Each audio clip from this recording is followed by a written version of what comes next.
She'll get over it. Yeah. They were in a different outfit.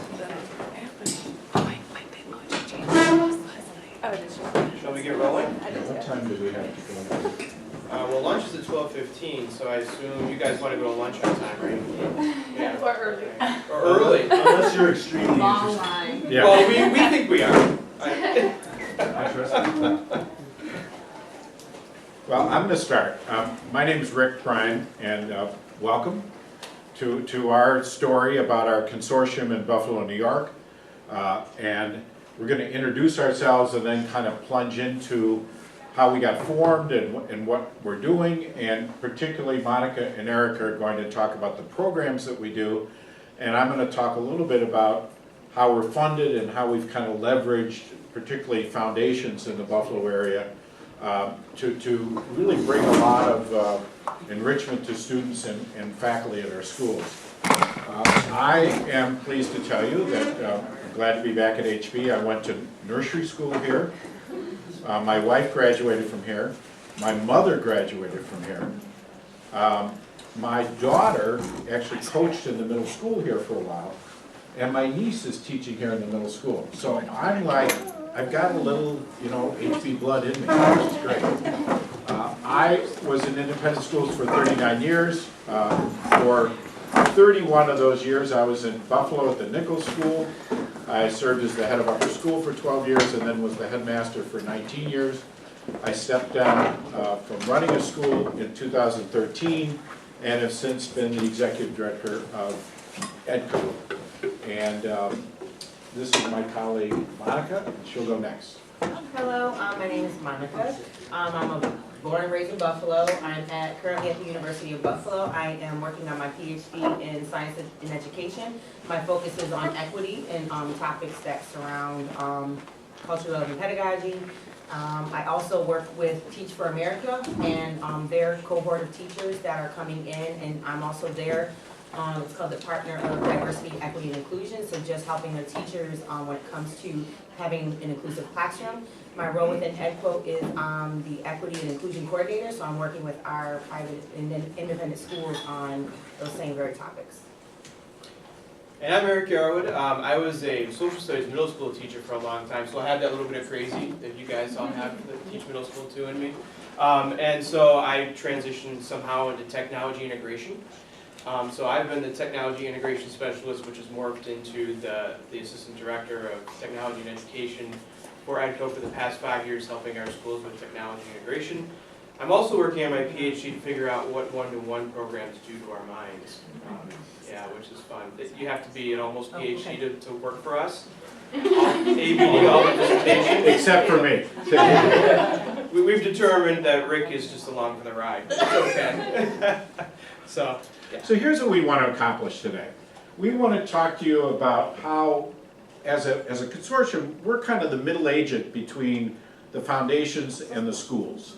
And we have worked very hard to cultivate relationships between some of the local foundations and have discovered that they're more interested in giving to an entity of schools than they are to individual schools. They have found that, particularly with the rise of charter schools, there's a lot of schools demanding attention of local foundations.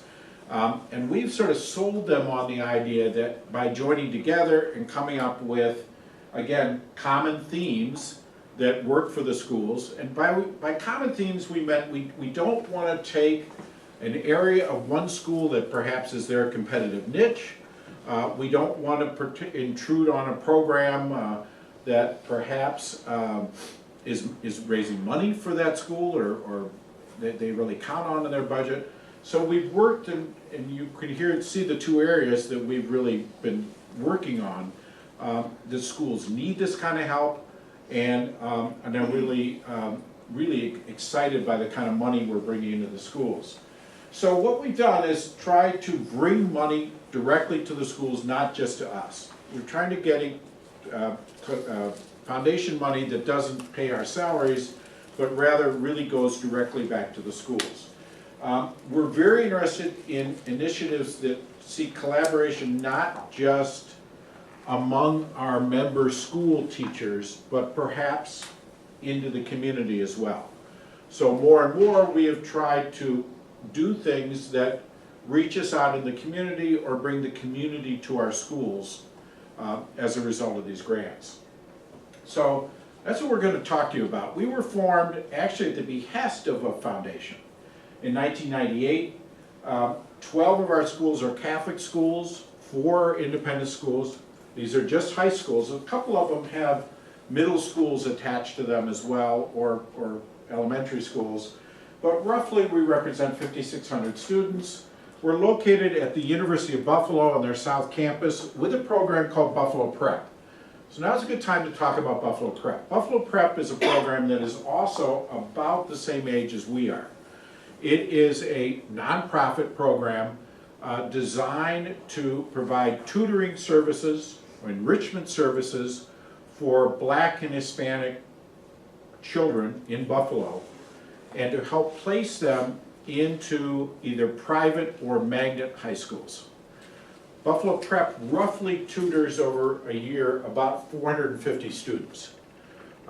Many of them end up at one of our 16 schools.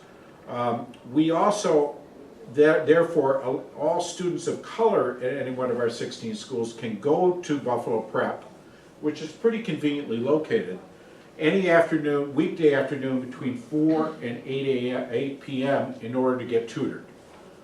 And it's a terrific program. They do a lot of summer work, particularly with middle school students. We are very close partners with them. That's really provided us with some incentive, not only in terms of diversity coordination, but as also we've done some creative things with technology with them as well. Right from the beginning, we really wanted to emphasize our educational role. We wanted to facilitate this idea of collaboration. We've talked over and over again about collaboration and really pushed our schools to collaborate with other schools and with other faculty. But we've tried to figure out, in kind of everything we do, how we get out into the community and how do we cultivate community partners. You'll see a slide at the end where we've really developed a number of community partners. But clearly Buffalo Prep is an important piece. We're also very connected with the college consortium in the area, and that's provided us a lot of insight as well.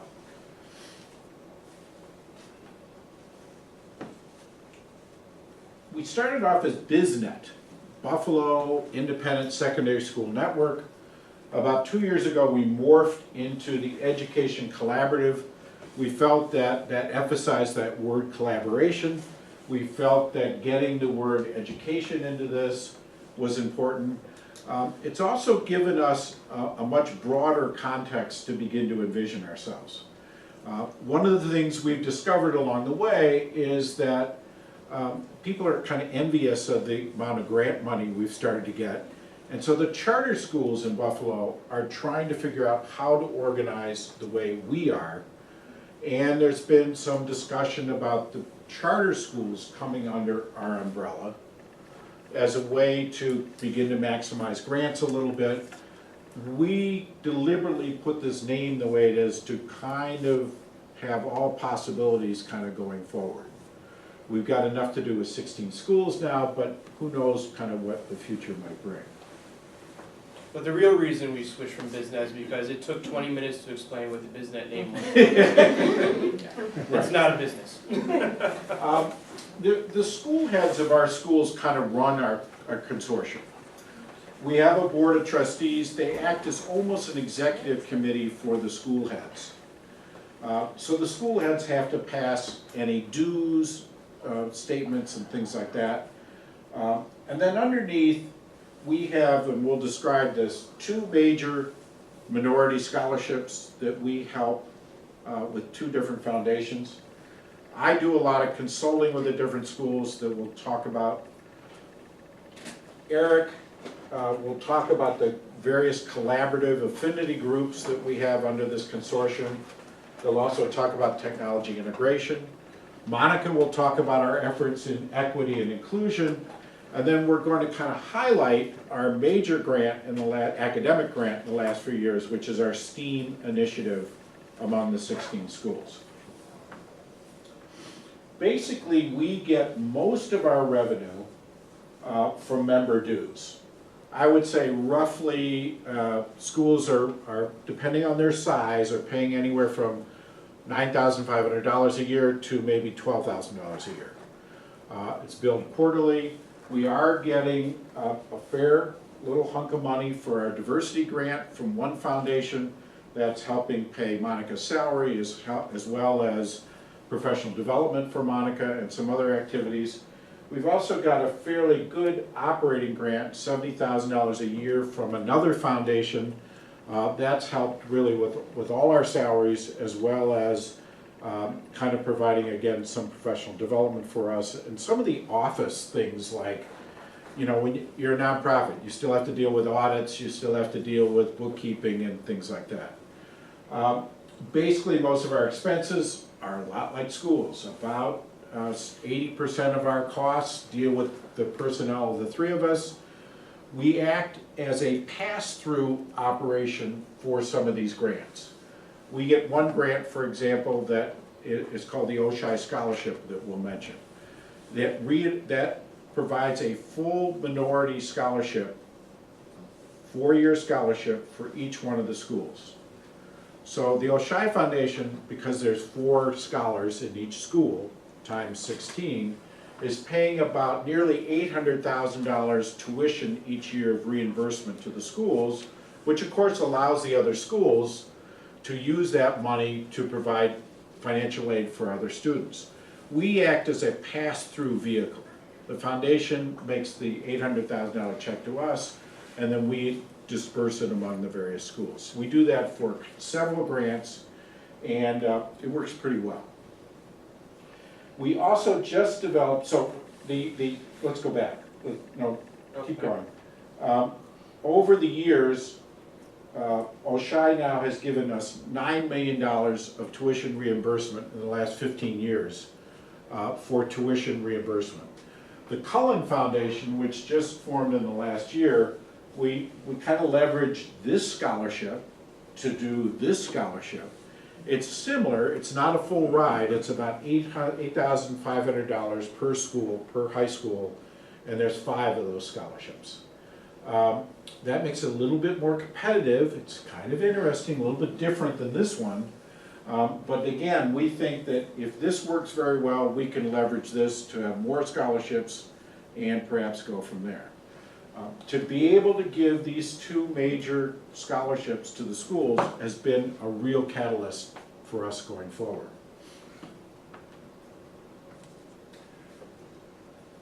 So I'll speak about the collaborative groups. So as Rick kind of explained that we are a way to bring in money for our schools, but one of the other things that we want to do is to help, it's in our name, collaboration, is to get our teachers to work together, not just our teachers, other faculty and staff. Oftentimes, and you guys are well aware of this because you work in private schools, you might be the only Algebra 1 teacher in the school, or you might be one of 2. And that's many of the cases in our schools. So trying to get them connected with other teachers that teach the same content that they do, have some of the same struggles that they do, together across the board, it's been very helpful. These collaborative groups started when the BizNet originally formed, because that was started with a technology grant from the OSHI Foundation, and that really started out with just IT directors getting together and trying to figure out how are we going to spend this money? How does it benefit for us? And then it grew into the librarians started meeting, because we provide, they all pay dues, and those dues paid for library databases that we all shared. And then it just started to snowball. Other teachers said, well, hey, why don't we get together? And now we started to facilitate these groups. And we're trying to build off of, Rick had mentioned, there's also so we're a consortium of the private high schools. In the Buffalo area, there's also a consortium of the colleges and universities that does similar things, mainly to get groups of like-minded people together. And so we're trying to emulate what they're doing with their group and getting together people from our schools and starting to pull in people from outside of our schools, like charter schools in some cases, and other public schools, to talk about the common threads that we have among all of us. And one of the rules that we have is whatever we do, it can't infringe on anyone's competitive edge. Because as you can guess, some of our schools are competing with each other for students, for money, all of those things. But it just seems to work, especially when you bring teachers together. Administrators sometimes have a hard time. But as you can see by this picture, those are all heads of schools working together, collaborating for common purposes. I took that picture because it was just an amazing thing that was happening, heads of schools getting along and shaking hands and being nice, without any alcohol involved. You don't know who's in the room when you make shows like that. This is true, I know. I think one of the things also to talk about this, Eric does a very good job of getting speakers for these various groups. We're trying hard to create heads of these various groups on a rotating basis that they'll kind of begin to operate on their own without us there, and to begin to set their own agendas and begin to do their own things. And it's working. It's slow, but it's working. We kind of hope to expand